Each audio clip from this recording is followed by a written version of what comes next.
اللہ تعالیٰ ہم تمام کے عبادات کو، ہم تمام کے روزوں کو، ہم تمام کے راتوں کو جاگنے کو، ہم تمام کے اعتکاف کو، ہم تمام کے صدقہ و فطر کو اللہ تعالیٰ قبول فرمائے، آمین ثم آمین۔ میرے محترم دوستو، ماہ رمضان میں تمام عبادات میں عظیم عبادات میں افضل عبادت روزہ رکھنا ہے۔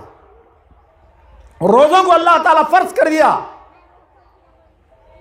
مومنوں پر، مسلمانوں پر، ماہ رمضان کے روزے۔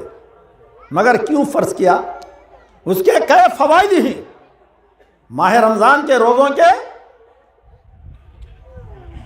دینی اعتبار سے، ہماری آخرت سنورنے کے اعتبار سے، ہم کو قیامت کے میدان میں رسوائی سے بچنے کے اعتبار سے، خبر میں ہمیں مدد حاصل کرنے کے اعتبار سے، اور دنیاوی فوائد صحت کے اعتبار سے، اور کئی فوائد اس روزے میں اللہ تعالیٰ کوٹ کوٹ کر بھر دیا ہے۔ مگر سب سے عظیم و افضل فائدہ اللہ تعالیٰ کیا بتا رہا ہے؟ ان روزوں کے تعلق سے اللہ تعالیٰ اپنے کلام پاک میں ان روزوں کا عظیم و افضل سب سے بڑا فائدہ کیا بتا رہا ہے؟ سب سے بڑا فائدہ تقوی، اللہ سے ڈرنا۔ واتقوا اللہ، اللہ تعالیٰ اپنے کلام پاک میں ایک مقام پر نہیں، دو مقام پر نہیں، روزوں سے جو فائدہ ہمیں حاصل ہوگا،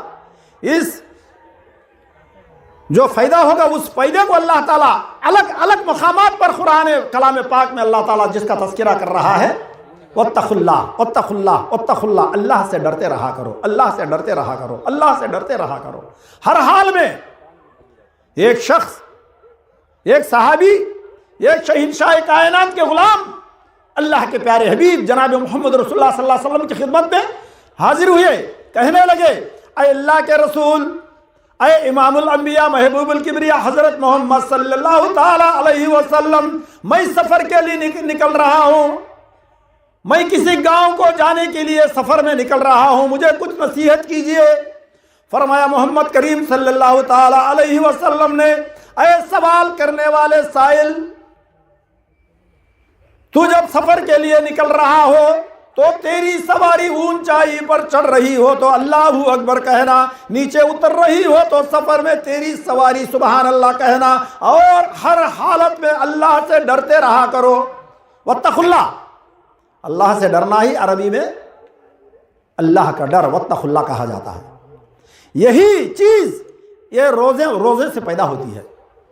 اللہ تعالیٰ نے فرمایا سورہ بقرہ آیت نمبر 183، یا ایھا الذین آمنوا کتب علیکم الصیام کما کتب علی الذین من قبلکم لعلکم تتقون۔ اے ایمان والو، تم پر روزے فرض کر دیے گئے ہیں جیسا کہ تم سے پہلے لوگوں پر بھی روزے فرض کر دیے گئے تھے، تاکہ تم ان روزوں سے، یہ روزے رکھتے رکھتے تم لوگوں میں اللہ کا ڈر پیدا ہو جائے، تقوی پیدا ہو جائے۔ اللہ کا ڈر، تقوی پیدا ہوتا ہے اس روزوں سے۔ میرے محترم دوستو، اتنا سننے کے باوجود کیا ہم کو اس کلام پاک پر نعوذ باللہ کچھ شک ہے؟ کوئی مسلمان گمان کر سکتا ہے؟ اگر کوئی گمان کیا تو سچا اور پکا مسلمان ہو سکتا ہے؟ رب کعبہ کی قسم، کوئی مسلمان اگر اس کتاب پر کوئی شک کیا، گمان کیا، تو ہرگز مسلمان نہیں ہو سکتا۔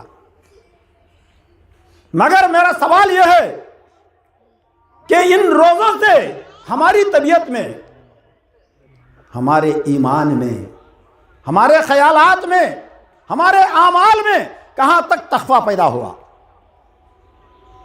کہاں تک تقوی پیدا ہوا؟ میں یہ سوال کر رہا ہوں، کیا ہمارے ایمان، ہمارے عمل میں، ہمارے اللہ کے ڈر میں کیا ترقی ہوئی یا نہیں؟ نعوذ باللہ، ہم کئی مسلمانوں کو دیکھ رہے ہیں، ہم کئی مسلمانوں کو دیکھ رہے ہیں، جب یہ مہینہ قریب ہوتا جاتا رہتا ہے، یہ مہینہ حاصل ہو جاتا ہے، تو الحمدللہ روزے رکھتے ہیں، نمازیں ادا کرتے ہیں، تاخراتوں میں جاگتے ہیں، پھر ان کا ارادہ، ان کا فیصلہ یہ ہوا کرتا ہے، ان کا ارادہ، ان کا فیصلہ یہ ہوا کرتا ہے، چلو عبادت کے سیزن کے دن ختم ہو گئے، چلو عبادت کے سیزن کے دن تھے گنتی کے چند 29 یا 30 دن، چلو ختم ہو گئے، چلو ہم آزاد ہو گئے، چلو چاند نظر آ گیا، عید کا چاند نظر آ گیا، اب ہم آزاد ہو گئے، اللہ اکبر۔ کئی لوگوں کو ہم دیکھ رہے ہیں میرے محترم دوستو، افسوس کی بات ہے، صرف یہ 29 دن یا 30 دن یہ عبادت کے دن ہے، اس کے بعد بقیہ 11 مہینے انجوائے کرو، اللہ اکبر اللہ اکبر۔ ایسا ہرگز نہیں میرے محترم دوستو، ایسا ہرگز نہیں۔